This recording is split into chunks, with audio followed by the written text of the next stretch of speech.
नमस्कार, मैं हूं अतुल द्विवेदी और आप देख रहे हैं द सूत्र। मध्य प्रदेश में इन दिनों आपको हर तरफ ओबीसी आरक्षण से जुड़ी खबरें दिखाई देंगी और सुनाई देंगी। पक्ष हो विपक्ष हो, जिसे देखो इस मुद्दे पर अपना अपना तर्क दे रहा है।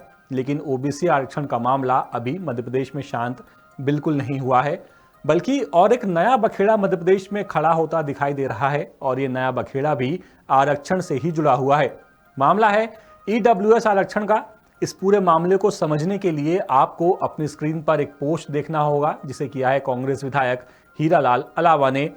अपने इस पोस्ट में हीरालाल अलावा लिखते हैं कि गाइडलाइन के अनुसार अनारक्षित पदों के कुल का 10% ईडब्ल्यूएस को मिलना चाहिए, लेकिन सभी विज्ञापनों में टोटल पदों का 10% दिया जा रहा है, जिससे अनुसूचित जाति, अनुसूचित जनजाति और अन्य पिछड़ा वर्ग के पदों में कटौती हो रही है।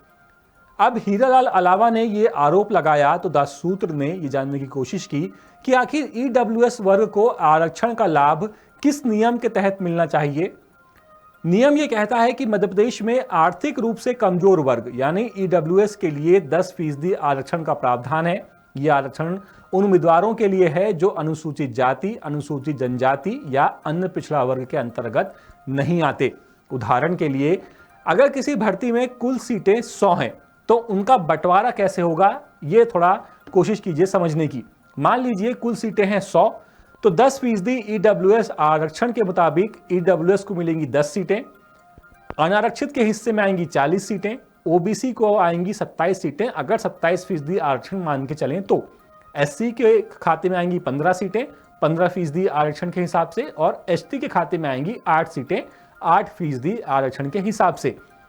इस बारे में द सूत्र ने वरिष्ठ अधिवक्ता रामेश्वर ठाकुर से भी उनका पक्ष जाना है।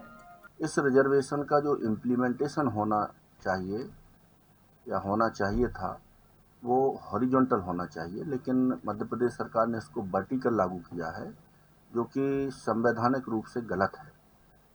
हॉरिजॉन्टल रिजर्वेशन का मतलब जिस प्रकार से महिलाओं को हॉरिजॉन्टल रिजर्वेशन दिया जाता है, ठीक उसी प्रकार ईडब्ल्यूएस रिजर्वेशन भी प्रत्येक वर्ग में 10% पद एलोकेट होना चाहिए। लेकिन मध्य प्रदेश सरकार ने इसमें जो पॉलिसी बनाई है कि इसमें सिर्फ सामान्य वर्गों को ही 10% रिजर्वेशन दिया जाएगा, और इसका जो एलोकेशन किया है सीटों का निर्धारण, वो कुल पदों में से किया है, जो अपने आप में दूसरी बहुत बड़ी गलती है।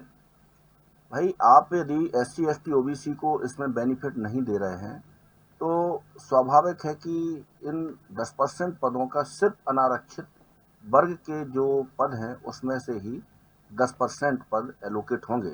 इसमें कोई भी विवाद नहीं है, और माननीय हाईकोर्ट द्वारा अप्रैल 2024 में इसमें स्पष्ट आदेश दिया गया है कि जो पदों का एलोकेशन होगा वो अनारक्षित पदों में से 10% होगा। आदेश है। हालांकि हीरालाल अलावा ने अपने पोस्ट में उन भर्तियों का जिक्र नहीं किया जिनको लेकर वो ये आरोप लगा रहे थे। हालांकि उनके आरोपों में कितनी सच्चाई है, ये अपने आप में जांच का विषय है। रामेश्वर ठाकुर से भी आपने सुना कि आरक्षण का जो नियम है ईडब्ल्यूएस आरक्षण का मध्य प्रदेश में, वो कहीं ना कहीं विवादों में लगातार है। अपडेट्स के लिए बने रहिए द सूत्र के साथ। नमस्कार। लेटेस्ट, इन्वेस्टिगेटिव और इन डेप्थ खबरें देखने के लिए ज्वाइन कीजिए द सूत्र का व्हाट्सएप चैनल, सब्सक्राइब कीजिए यूट्यूब चैनल, लाइक कीजिए फेसबुक पेज और पढ़ते रहिए वेबसाइट www.daसूत्र.com।